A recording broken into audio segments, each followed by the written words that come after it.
Hello everyone, welcome back to my channel. आज के video में हम डिस्कस करेंगे subject pharmacology volume 1 BSc nursing third semester. हम डिस्कस करें unit cardiovascular system disorder drugs.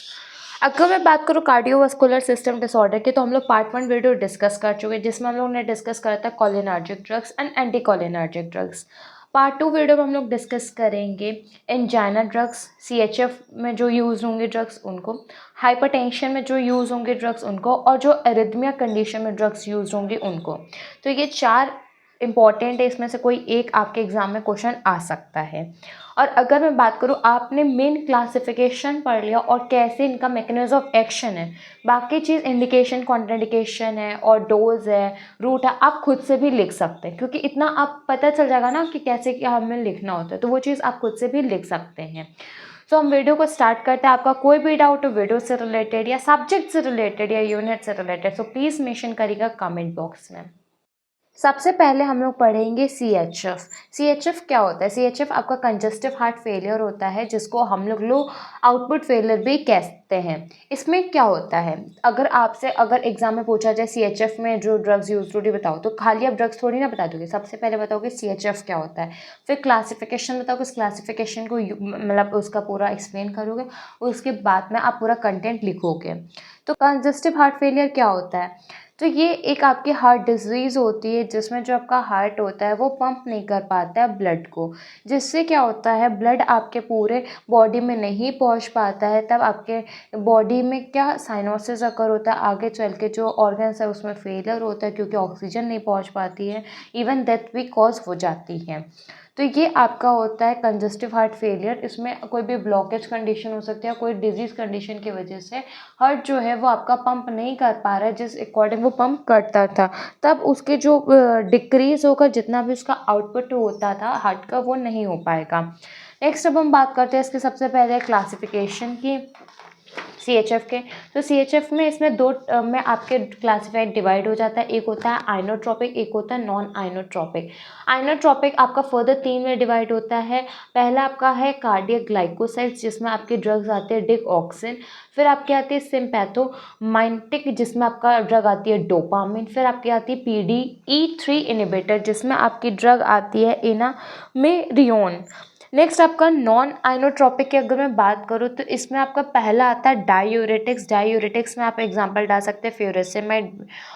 Next आपका आता है एंजियोटेंसिन ब्लॉकर, जिसमें आपका आएगा ACE इनिबिटर, जिसमें आपकी ड्रग आएगी रैम्पिप्रिल। नेक्स्ट आपका आएगा वेसोडायलेटर, जिसमें आप एग्जांपल डाल देंगे नाइट्रेट्स का। नेक्स्ट आपका आएगा एल्डोस्टेरॉन एंटागोनिस्ट, जिसमें आपका एग्जांपल रहेगा स्पाइरोनोलेक्टोन ड्रग। नेक्स्ट आपका रहेगा बीटा ब्लॉकर, जिसमें आपका एग्जांपल रहेगा प्रोपैनोलॉल। अगर मैं बात करूँ प्रोपैनोलॉल जो आपका बीटा ब्लॉकर है, इसमें आपको जो इजी ड्रग लग रही है आप वो भी लिख सकते हैं, जैसे कि मेटाप्रोलॉल भी। नेक्स्ट अगर मैं बात करूँ सीएचएफ में, तो इसमें 2 में डिवाइड तो कर दिया, एक होता है आइनोट्रोपिक, एक होता है नॉन आइनोट्रोपिक। आइनोट्रोपिक में आपने 3 में हो रहा है, एक होता है कार्डियक ग्लाइकोसाइड्स, एक होता है सिम्पैथोमाइटिक, एक होता है PDE इनिबिटर। नॉन में आपका फर्दर डिवाइड हो रहा है 5 में। पहला आपका आ रहा है डायूरेटिक्स, फिर आपका आएगा एंजियोटेंसिन ब्लॉकर, फिर आएगा वेसोडायलेटर्स, फिर आएगा एल्डोस्टेरॉन एंटागोनिस्ट, फिर आएगा बीटा ब्लॉकर। अगर मैं बात करूँ, इसमें आप फर्दर नहीं भी डिवाइड करेंगे तब भी आप लिख सकते हैं। मेन आपको डायूरेटिक्स के ड्रग के एग्जाम्पल लिखने हैं, सेम एज एंजियोटेंसिन ब्लॉकर में भी, सेम एज वेसोडायलेटर्स में भी। तो ज़रूरी ही नहीं कि आप इनको फर्दर भी डिवाइड करें, आप फर्दर ना डिवाइड करके जो भी इनका ड्रग का रहता है आप उसके एग्जाम्पल मेंशन कर सकते हैं। अब हम डिस्कस करेंगे सबसे पहले हमारे आइनोट्रोपिक ड्रग्स को। तो ये वो ड्रग्स हैं जो कॉन्ट्रैक्शन ऑफ हार्ट को इंक्रीज करेंगे, इसीलिए इनको कहा गया आइनोट्रोपिक ड्रग्स। अगर मैं बात करूँ, पहला आपका आता है कार्डियक ग्लाइकोसाइड्स। तो कार्डियक ग्लाइकोसाइड्स में जो आपका पहले हम लोगों ने बात करा था ड्रग का, वो ड्रग आपके डिगऑक्सिन। इसको हम लोग ओरल जब देंगे तो हम लोगों का रूट जब ओरल होगा तब इसका डोज 0.25 mg होगा। जब हम लोग उसको इंट्रावेनस देंगे तब इसका डोज जाएगा आपका 0.008 से 0.0012 mg पर kg पे। यह आपका एक स्टेरॉइड लाइक सब्सटेंस होता है, ये आपका प्लांट से मिलता है। उस प्लांट का नाम है डिजिटेलिस परप्यूरिया।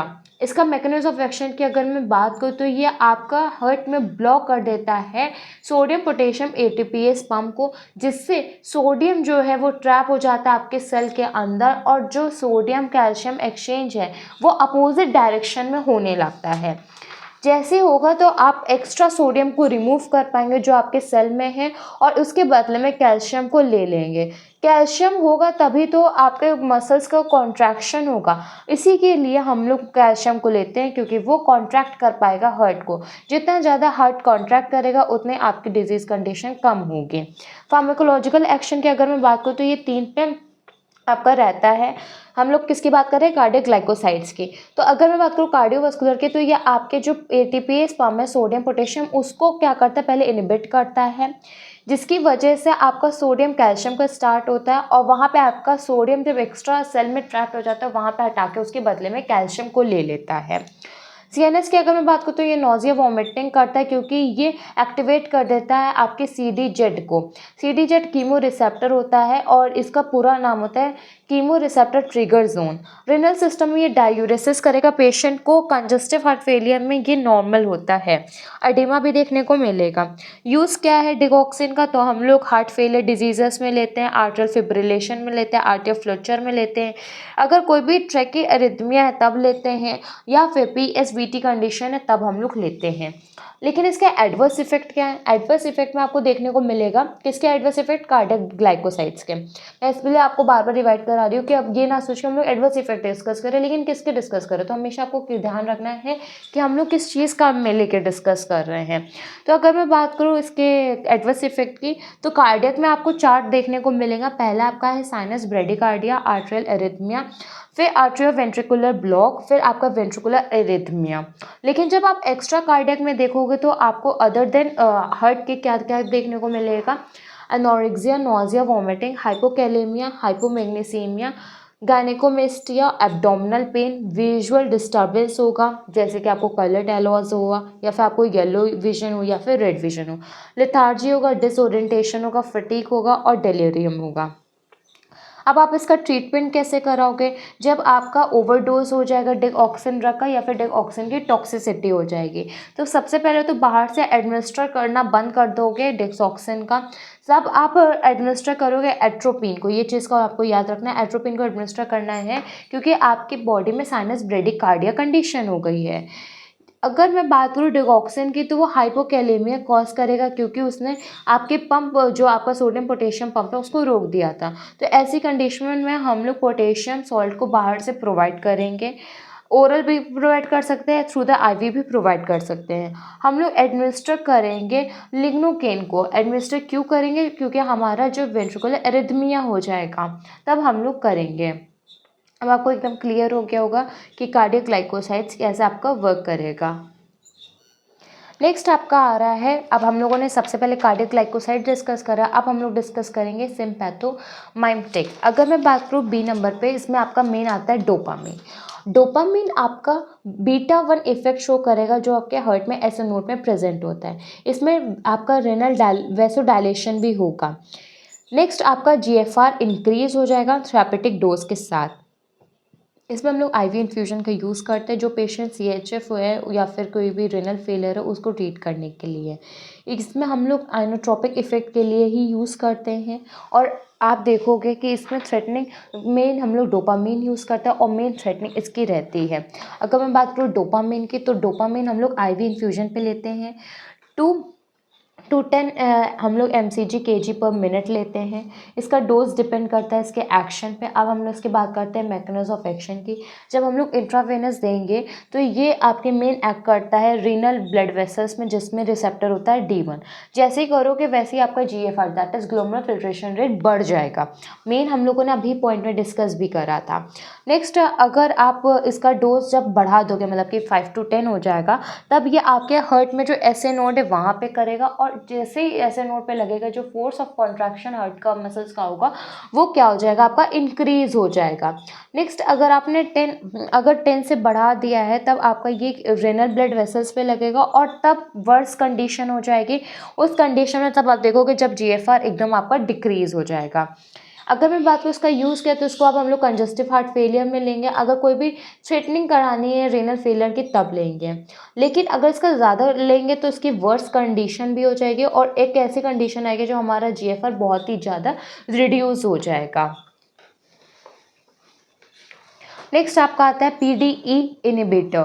अगर मैं बात करूँ इसमें आपका जो ये डेरिवेटिव आपका डिराइव्ड हुआ है वो बाई पैरिडीन से हुआ है और इसको हम लोग एडमिनिस्टर करते हैं 0.5 mg और kg है और थ्रू IV। ये आपका इनिबिट करता है PDE3 को। ये आपके कार्डियक मसल्स में होता है। इसको जैसे आप इनिबिट करोगे वैसे आपका इंक्रीज देखने को मिलेगा AMP में। यही आपके हार्ट में वैसोडाइलेशन करेगा। वैसोडाइलेशन से आपका कार्डियक वर्कलोड कम हो जाएगा और ये आपका इंक्रीज हो जाएगा। इसमें आपके फर्दर अलग अलग ड्रग्स यूज़ होती है, जैसे कि PDE में आप कोई भी ड्रग यूज़ कर मतलब लर्न कर सकते हो और जो ड्रग आप लर्न करोगे तो उसमें आपका डोज, उसका रूट आपको पता होना चाहिए, उसकी एक्ट मैकेनिज्म पता होना चाहिए। आइनोट्रोपिक ड्रग्स आपकी कंप्लीट हो गई। नेक्स्ट आपका आता है नॉन आइनोट्रोपिक ड्रग्स।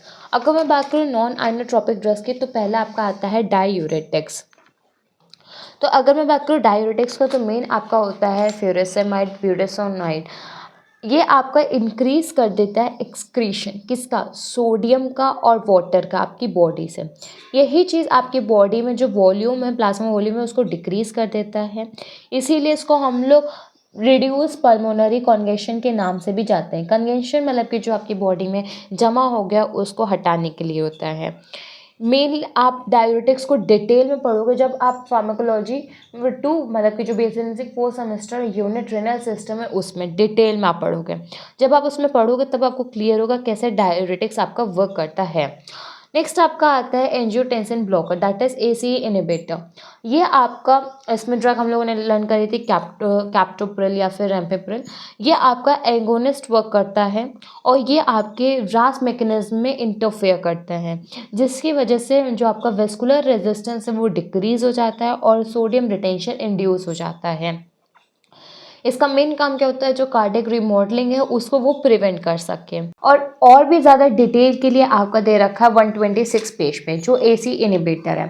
अगर मैं बात करूँ AC इनिबिटर, अभी आप डिटेल में पढ़ोगे एंटी हाइपरटेंसिव ड्रग में, तब अभी हम लोग इसको जस्ट अभी थोड़ी देर में पढ़ेंगे, मुश्किल से 5 से 10 मिनट पर, तो ये सारी चीज़ आपको एकदम क्लियर हो जाएगी। नेक्स्ट अगर मैं बात करूँ हमारे नेक्स्ट पोर्शन की, दैट इज़ वेसोडायलेटर्स। तो ये आपके डायलेट करेंगे ब्लड वेसल्स को, जिससे आपके हार्ट में जो भी स्ट्रेस पड़ रहा है वो रिड्यूस हो जाए और हार्ट की फंक्शनिंग एकदम से इम्प्रूव हो जाए। नेक्स्ट आपका आएगा एल्डोस्टेरोन एंटागोनिस्ट, जिसमें हम लोग यूज़ कर रहे हैं स्पाइरोनोलैक्टोन। ये मेन आपके वर्क करती है रेनल सिस्टम पे, जिसमें एब्जॉर्प्शन को ये रिड्यूस कर देती है सोडियम और वाटर को, जिससे रिड्यूस हो जाती है मायोकार्डियल हाइपरट्रॉफी और ये आपके प्रिवेंट करती है हाइपोकैलेमिया और ये आपके कंजस्टिव हार्ट फेलियर को कंडीशन को डील करती है। नेक्स्ट आपका आता है बीटा ब्लॉकर। ये आपके ब्लॉक कर देती है बीटा चैनल्स को आपके में, जैसे ओवर एक्टिविटी रिड्यूस हो जाती है और आपका हार्ट एकदम नॉर्मल फंक्शनिंग करने लगता है। यह आपके क्लासिफिकेशन के बेसिस पर भी हम लोगों ने डिस्कस करा। मेन आपका कार्डियक ग्लाइकोसाइड्स है, तो जो ये सारी ड्रग्स आपके CHF में यूज़ हो रही है अब आपको एकदम क्लियर हो गई होंगे। नेक्स्ट अगर मैं बात करूँ एंटी एरिथमिया की, तो इसमें आपके क्लासिफिकेशन आपके बुक में थोड़ा सा डिफिकल्ट दे रखा है, लेकिन एज सिंपल ये नेट्स का है तो आपको ईजी मिलेगा। पहले आप इसमें करोगे sodium channel blocker. Sodium channel जब ब्लॉक हो जाएगा तो आपके हार्ट की रिदम मेंटेन हो जाएगी। इसमें ड्रग का एग्जांपल है लिडोकेन। पोटेशियम चैनल ब्लॉकर, जब पोटेशियम चैनल ब्लॉक हो जाएगा, एग्जांपल है साटालॉल। कैल्शियम चैनल ब्लॉकर, इसमें एग्जांपल है आम्लोडिपिन, निफेडिपिन। बीटा ब्लॉकर में आपका आएगा प्रोपैनोलॉल। मिसेलियस ड्रग में आपकी आएगी डिगऑक्सिन। सो ये एंटी एरिथमिया की आपकी है। नेक्स्ट आपका आता है एंटी एंजाइनल ड्रग्स। अगर मैं बात करूँ एंजाइना क्या होता है, एंजाइना एक चेस्ट पेन होता है, ठीक है। इसमें आपका जो पेन होता है उसमें आपको सिम्टम्स देखने को मिलेगा रेडिएट पेन के साथ, जैसे कि लेफ्ट शोल्डर में, आर्म में, फोर आर्म में, साथ में आपको जो फिंगर्स हैं उसके टिप्स में देखने को मिलेगा। इसमें होता क्या है, इसमें आपका जो हार्ट है उसका lack of blood oxygen supply की वजह से उसमें कोरोनरी स्पाज्म हो सकता है, या तो हो सकता है कोई ब्लॉकेज हो उसकी वजह से भी। एंजाइना आपका 3 तरीके का होता है। पहला आपका होता है स्टेबल, जिसको हम लोग क्लासिक एंजाइना के नाम से भी जानते हैं। दूसरा होता है अनस्टेबल, फिर आपका आता है वेरिएंट। अगर मैं बात करूँ स्टेबल की तो ये मोस्ट कॉमन टाइप है और इसको हम लोग एक्सटर्शनल एंजाइना के नाम से भी जानते हैं। जब आप कोई भी एक्सटर्शन मतलब कि जब आप एक्सरसाइज करोगे या फिर आप कोई भी मतलब लाइक रनिंग वॉकिंग भी करोगे तब आपको हो रहा है तो स्टेबल आता है। अनस्टेबल में आता है ये और कोई पैटर्न नहीं फॉलो करेगा या आपके मेनली कोई इसका पैटर्न नहीं रहता, और ये मेनली आपके जैसे अपने आप लोगों ने पढ़ा था यूनिट कार्डियो में जब एएचएन पढ़ा था तो उसमें आपने 5 टाइप्स के पढ़े थे। तो उसमें से जो अनस्टेबल होता है वो उसका कोई आपका पैटर्न नहीं होता है, उसका कोई टाइम नहीं रहता, बट वो अनजाना आपका रहेगा। वेरिएंट में ये आपका रेयर होता है और इसमें सिर्फ तब होता है जब वैसोस्पाज्म की कंडीशन हो। अगर आप ध्यान दोगे तो वेरिएंट एंजाइना को हम लोग वैसोपैस्टिक एंजाइना भी कहते हैं। एंटी एंजाइनल में आपके ड्रग्स आते हैं क्लासिफिकेशन के बेसिस में। सबसे पहले आता है नाइट्रेट। नाइट्रेट आपका 2 में डिवाइड होता है। पहला होता है शॉर्ट एक्टिंग जो कि आपका ग्लिसरल ट्राइनाइट्रेट देता है। लॉन्ग एक्टिंग में आपका आता है आइसोसोर्बाइड डाइनाइट्रेट।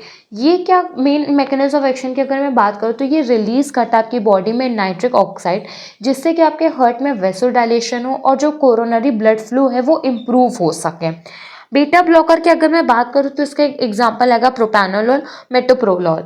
ये ब्लॉक करता है आपके बीटा रिसेप्टर्स को, इससे रिड्यूस होगा आपके मायोकार्डियन कंडीशन।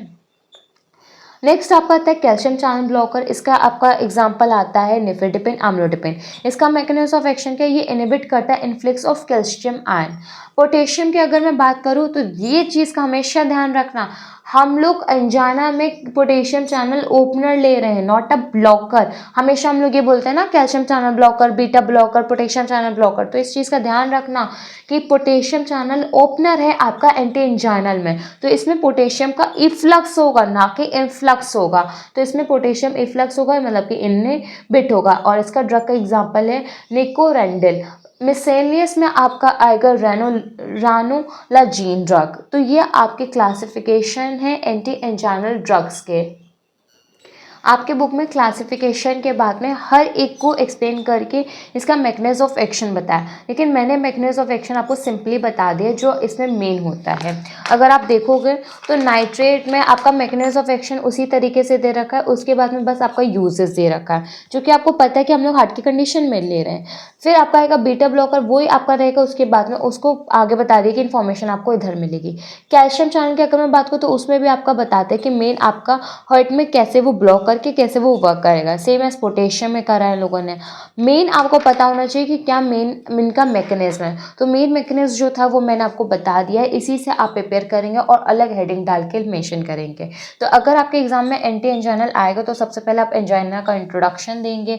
इंट्रोडक्शन देने के बाद में उसका आप टाइप्स बताएंगे, जो 3 टाइप्स होते हैं। उसके बाद में क्लासिफिकेशन बताएंगे, क्लासिफिकेशन के बाद में हर एक क्लासिफिकेशन का एक्सप्लेन करेंगे मैकेनिज्म ऑफ एक्शन के साथ में, मैकेनिज्म ऑफ एक्शन के बाद में ड्रग का एग्जांपल देंगे। तो ये सही चीज़ आपको हर एक उसमें करना है। अगर किसी स्टूडेंट को डाउट हो कि पोटेशियम चैनल ओपनर रहेगा क्लोज रहेगा, तो एंटी एंजाइनल में पेन होता है। पेन मतलब कि पोटेशियम हमेशा पेन खुला रहता है, पेन ही हो रहा है ना, पेन हो रहा है मतलब ओपन है, तो पोटेशियम चैनल क्या रहेगा, ओपन रहेगा। सो ये मुझे उस टाइम पे नहीं लर्न हो रहा था कि पोटेशियम ओपन रहेगा क्लोज होगा। हमेशा आदत है कि पोटेशियम चैनल क्या रहेगा, ब्लॉकर्स रहेगा, कैल्शियम चैनल ब्लॉकर रहेगा, बीटा चैनल ब्लॉकर रहेगा। तो वो ब्लॉकर की इतनी गंदी आदत लग गई थी कि ओपनर पोटेशियम का याद ही नहीं रह रहा था। तो ये एक ट्रिक थी कि एंटी एंजाइनल मतलब एंजाइना मतलब पेन, चेस्ट पेन बहुत ज़्यादा सीवियर होगा, हो रहा मतलब ओपन है, तो ओपन आपका पोटेशियम रहेगा। P was like pen, P was like potassium. Next आपका है क्लासिफिकेशन एंटी हाइपरटेंसिव का। तो सबसे पहले हम लोग डिस्कस करेंगे एंटी हाइपरटेंसिव। हाइपरटेंशन क्या है, हाइपरटेंशन का मतलब है जब आपका ब्लड प्रेशर बढ़ जाता है। अगर मैं बात करूँ ब्लड प्रेशर कितने से नॉर्मल होता है, तो 120/60 आपका नॉर्मल होता है, और जब बढ़ जाता है 140 मतलब उससे बढ़ के 140/80 mmHg से बढ़ जाता है, तब उसको हम लोग कहते हैं हाइपरटेंशन। यह आपका लॉन्ग टर्म कॉज है, ऑर्गेनिज्म में बहुत ज़्यादा डैमेज होता है, आपके हर एक सिस्टम पे ये अफेक्ट करता है। करता है। अगर मैं बात करूँ हम लोग एंटी हाइपरटेंसिव की, तो इसके हम लोग क्लासिफिकेशन को करेंगे। इसके क्लासिफिकेशन की एक सिंपल सी ट्रिक इन्होंने बनाई है, दैट इज़ A3B C2DGV। अगर मैं बात करूँ ए आपके 3 आ रहे हैं, दैट इज़ अल्फ़ा ब्लॉकर में नॉन सेलेक्टिव, सेलेक्टिव और अल्फ़ा प्लस बीटा ब्लॉकर है। तो आप पे डिपेंड कर रहा है कि आप इसको अदर क्लासीफाई करो, नहीं तो आप सिंपल भी लिख सकते हो। सिंपल लिखने का मतलब क्या है कि अल्फ़ा ब्लॉकर में आप डायरेक्ट लिख दो कि आपका टेराज़ोज़िन होता है, लेबेटोलोल होता है या फिर फेनेटोलमाइन होता है। एसी इनहिबिटर में आपका कौन सा आता है? एसी इनहिबिटर में आपका कैप्टोप्रिल आता है। एंजियोटेंसिन रिसेप्टर ब्लॉकर में आपका लोसार्टन आता है। तो ए से आपके A3 हो गए। ए कितने थे? 3 थे। बी से क्या आएगा? Beta blocker. बीटा ब्लॉकर का क्या होता है? प्रोपैनोलॉल, मेटोप्रोलोल। सी से क्या था? आपका 2 थे। एक था आपका कैल्शियम चैनल ब्लॉकर, जिसमें हम लोगों ने अम्लोडिपिन, निफेडिपिन कर दिया। सी से सेंट्रल सिम्पैथोलिटिक्स आएगा, जिसमें आपका ड्रग का एग्जाम्पल रहेगा क्लोनिडीन। फिर आपका डी से डायूरेटिक्स आएगा, जिसमें आपका फ्यूरेसेमाइड रहेगा, स्पाइरोनोलैक्टेन रहेगा, लैक्टेन। नेक्स्ट आपका आएगा गैंग्लियन ब्लॉकर, जिसमें आपका रहेगा ट्राइमेथाफैन। वैसोडाइलेटर्स में आपका नाइट्रेट्स रहेगा। तो A3B C2DGV। तो ये आपका निमोनिक्स है, जिससे आपको लर्न रह पाए कि क्लासिफिकेशन क्या है एंटी हाइपरटेंसिव का। अगर एंटी हाइपरटेंसिव के आपने पढ़ा था, मतलब कि जब आपने यूनिट कार्डियो पढ़े थे तो आपने हाइपरटेंशन के टाइप्स पढ़े थे, तो आप उसको लिख भी सकते हो। Normal, pre hypertension, stage 1, stage 2 और हाइपरटेंसिव क्राइसिस भी मेंशन करेंगे, क्योंकि स्टूडेंट क्राइसिस को मेंशन नहीं करते, तो मेरा ऐसा मानना है कि आप हाइपरटेंसिव क्राइसिस को भी मेंशन कर दीजिएगा। उसके बाद अब हम लोग डिटेल में डिस्कस करते हैं क्लासिफिकेशन को। तो अगर मैं बात करूँ क्लासिफिकेशन की, तो पहला आपका आता है अल्फा ब्लॉकर। अल्फा ब्लॉकर में क्या होता है? जो आपका अल्फा 1 रिसेप्टर जो आपके स्मूथ मसल्स में प्रेजेंट होता है, उसको ब्लॉक करता है। जैसे इसको ब्लॉक करोगे, आपके वेसल्स में डायलेशन आपको देखने को मिलेगा, और जो आपका डायलेट होगा वैसे आपका ब्लड प्रेशर घट जाएगा। मेन हमें क्या है? ब्लड प्रेशर को घटाना ही है। नेक्स्ट अगर मैं बात करूँ अल्फा ब्लॉकर में, तो अल्फा ब्लॉकर में प्राजोसिन जो ड्रग है उसको हम लोग ओरल 1 mg पे यूज़ करते हैं। इसका मेन यूज़ क्या है? हाइपरटेंशन के लिए, बीपीएच पेशेंट में। एडवर्स इफेक्ट की अगर मैं बात करूँ तो हेडेक रहेगा, ड्रोजीनेस रहेगा, टायर्डनेस रहेगा, वीकनेस रहेगा, ब्लड विजन रहेगा, नोजिया, वॉमिटिंग, डायरिया, कॉन्स्टिपेशन। अगर आप फर्स्ट डोज दोगे हाइपरटेंशन में, तो ऑर्थोस्टेटिक हाइपरटेंशन कंडीशन भी डेवलप हो सकती है। नेक्स्ट आपका क्लासिफिकेशन आता है एसी इनहिबिटर का, जिसमें हम लोग कैप्टोप्रिल ले रहे हैं। कैप्टोप्रिल हम लोग ओरल लेंगे 25 से 50 mg। ये आपकी जो एसीई होता है उसको इनहिबिट करेगा। इनहिबिट एसी आपका है क्या? एंजियोटेंसिन कन्वर्टिंग एंजाइम, इसको इनहिबिट करेगा। इनहिबिट करने की वजह से आपका वैसोडाइलेशन होगा, और आपका ये रीअब्जॉर्प्शन को भी रोक देगा, जिससे सोडियम का रीअब्जॉर्प्शन ना हो। सोडियम का रीअब्जॉर्प्शन नहीं होगा तो हाइपरटेंशन नहीं होगा। अगर मैं बात करूँ इसके एडवर्स इफेक्ट की, तो ड्राई कफ होगा, एंजियोएडेमा होगा, मतलब कि आपको स्वेलिंग देखने को मिलेगी स्किन के नीचे। और कॉन्ट्राइंडिकेशन क्या है? आप प्रेगनेंसी में नहीं दोगे, लैक्टेटिंग वुमेन नहीं दोगे, और अगर पेशेंट को बायलेटरल रेनल डिसीज है तब भी आप नहीं दोगे, या फिर पेशेंट में ब्लड यूरिया नाइट्रोजन एलिवेटेड है तब भी आप नहीं दोगे। ऐसे ही इनहिबिटर में जो भी आपके डिफरेंट ड्रग्स हैं, जैसे कि रैम्पेप्रिल है तो वो प्रो ड्रग है, वो आप ओरल 1.25 से 5 mg लोगे। स्पेशल नोट्स ये है कि इसको वाइडर टिश्यू डिस्ट्रीब्यूशन करता है, ये लॉन्गर हाफ लाइफ है, और ये आपके एक्टिव मेटाबोलाइट में वर्क करता है। एडवर्स इफेक्ट में आपको देखने को मिलेगा कि ये फर्स्ट डोज पर हाइपोटेंशन कॉज कर सकता है। नेक्स्ट आपका थर्ड नंबर पे आता है एंजियोटेंसिन रिसेप्टर ब्लॉकर। अगर मैं बात कर रही हूँ तो इसमें आपकी ड्रग आती है लोसार्टन। लोसार्टन ओरली हम लोग यूज़ करेंगे 25 से 50 mg में, और ये आपका प्रोड्यूस करेगा एक्टिव मेटाबोलाइट, इसका नाम होता है E3174। ये आपका ब्लॉक करता है तुरंत एंजियोटेंसिन सेकेंड को, और ये बाइंड करता है आपके एटीआई रिसेप्टर से, जो कि आपका प्रेजेंट होता है स्मूथ मसल्स वेसल्स में, और ये आपके ब्लड प्रेशर को लोअर कर देता है। अब बच्चों का डाउट आता है कि एसी इनहिबिटर बेटर है कि आपका एंजियोटेंसिन रिसेप्टर ब्लॉकर मतलब कि बेटर है। तो ये आपके दोनों में डिफरेंस दे रखा है। ये आपका नॉन मतलब जो एसी इनहिबिटर है ये नॉन डिग्रेडेशन आपका है, ये आपका ड्राई कफ और एंजियोएडेमा कॉज करेगा। ये आपका डिग्रेडेशन करेगा किसका? ब्रेडिकाइनिन का। और इसमें आपको ऐसा कुछ भी देखने को नहीं मिलेगा, मतलब कि ड्राई कफ देखने को नहीं मिलेगा और एंजियोएडेमा देखने को नहीं मिलेगा। आपका स्टिमुलेशन होगा इसमें काइनेज एंजाइम का, और इसमें कंप्लीटली ब्लॉक हो जाएगा आपके 81 रिसेप्टर। ये आपका मोर इंक्रीज करता है और ये आपका लिटिल इंक्रीज करता है एंजियोटेंसिन्स को। ये आपका लेस इफेक्टिव होता है रिसेप्टर AG2 रिसेप्टर पे, और ये ब्लॉक कर देता है किसको, 81 रिसेप्टर को, और लेकिन ये अवेलेबल होता है 82 पे। नेक्स्ट आपका आएगा जो बीटा ब्लॉकर। तो बीटा ब्लॉकर की अगर मैं बात करूँ तो ये आपका कंट्रोल करता है ब्लड प्रेशर को।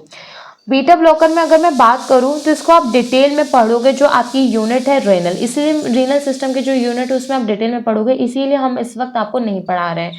क्यों? क्योंकि जब आप रेनल सिस्टम पढ़ोगे तब आप ये अच्छे से पढ़ोगे बीटा ब्लॉकर्स डायूरेटिक्स को। नेक्स्ट आपका क्लासिफिकेशन आता है सी से, that is calcium channel blocker.